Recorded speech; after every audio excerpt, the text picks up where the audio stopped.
was prompted by a long and agonized question from the mother of a wounded soldier. She weaved her way through several contexts: health care in the service, health care for undocumented workers, the candidate's promise to pursue bin Laden. Nevertheless, when the woman at the McCain event in Las Cruces, New Mexico today came to her point that the way we are treating our soldiers now, the only way we'll have enough of them is to reinstitute the draft, John McCain said he agreed with everything she had just said. Our third story in the countdown, that includes the little PS about introducing selective service, the draft, during a possible McCain administration. If we don't reenact the draft, I don't think we'll have anyone to chase bin Laden to the gates of hell. Ma'am, let me say that I don't disagree with anything you said, and thank you. And I'm grateful for your support of all of our veterans. Senator McCain made no other reference to the question or the draft or his previously stated opposition to restarting it for the first time since the 1970s. The rest of his event was, ironically enough, devoted to attacking Senator Obama for his supposed lack of judgment about military affairs. Let me be very clear. I am not questioning his patriotism. I am questioning his judgment. I am questioning his judgment. That the Defense Department just endorsed the Obama position on Afghanistan, that we need to send 12,000 more troops there, and we're going to, seeming to undermine McCain's contention, just as McCain's extraordinary answer to the positing of bringing back the military draft. Let me say that I don't disagree with anything you said. It would seem to erase the idea that Senator McCain has any military judgment at all. We're joined now by Democratic strategist, former communications director for the John Edwards campaign, Chris Kofinas. Good evening, Chris. Good evening, Keith. I'm astounded. I don't have any other word for it by that answer about the draft. What do you think happened?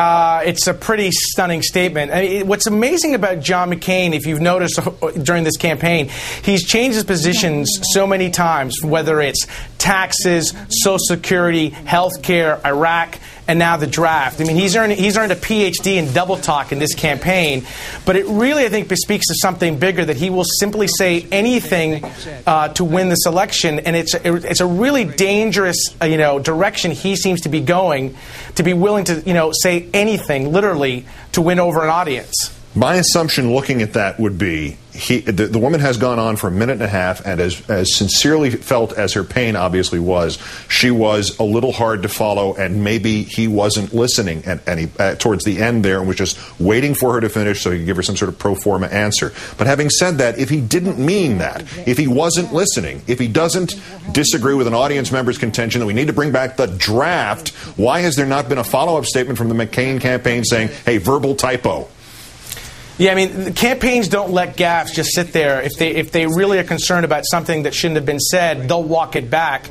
I mean, the reality here is there's one perspective. I mean, listen, the McCain campaign clearly is doubling down on the national security message. They really want to make this election about national security. I don't think this was simply a gaffe. I think this actually was John McCain telling people the truth about where he stands. And if that's the case, and you put it in the context of all the saber rattling he has done about Iran, about Russia, it really begs the question, how many more wars does John McCain want to fight? Because if you listen to Senator Obama, he wants to finish the wars we have ongoing.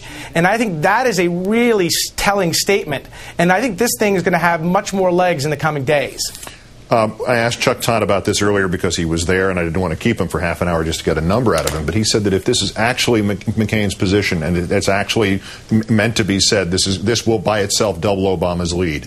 Having said that, having been able to, I think you'd agree with me, if we saw a draft, anybody talking about reinstating a draft in this country, it would be a question of who would be fighting on the streets first, the kids who might be drafted or their parents who'd be out there going, not with my kid, you don't.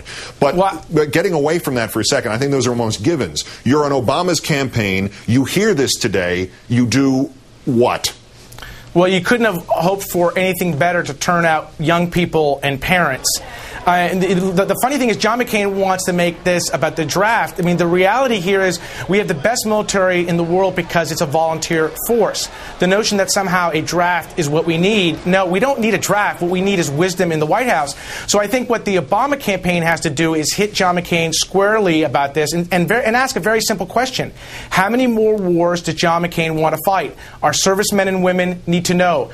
Parents need to know. Our children need to know. Because we have already fought too many wars that we didn't need to fight, and it seems that John McCain wants to fight more and more. I mean, this is, again, an incredibly telling statement. I think it gives you a picture into who John McCain is and what he really believes and what he would do if he was president. One other point about this, because the Pentagon essentially endorsed Obama's Afghanistan solution. As this suggests, Obama doesn't have a military judgment problem. He has a John McCain lies about him problem. And the polling suggests the lies work. How does he counter them? Well, I think he needs to go on the offensive nationally about this. You know, the gloves, so to speak, have to come off, and not just in the battlegrounds anymore. I think they have to go get off nationally. I mean, part of it, I think the Obama campaign has got to stop repeating some of the attacks, whether it's Senator Obama or the campaign, repeating some of the attacks of the McCain campaign when they tried to defend it. This is not about defending Senator Obama's patriotism. This is about, I think, defining and attacking John McCain and his judgment or lack thereof. I mean, if you look at what John McCain is suggesting, whether it's the draft, whether it's saber-rattling with respect to Russia, Iran, whether it's his economic policies. These are dangerous, risky policies. I think that is a very powerful angle of attack the Obama campaign needs to focus on. He's a dangerous candidate to put in the White House. Well, if he is not going to disagree with somebody who supports reestablishing the draft, he's damn dangerous. Chris Coffin is former communications director for the Edwards campaign. We'll see how far this goes in the days and the weeks and the months to come. Thank you, Chris. Thank you, Keith.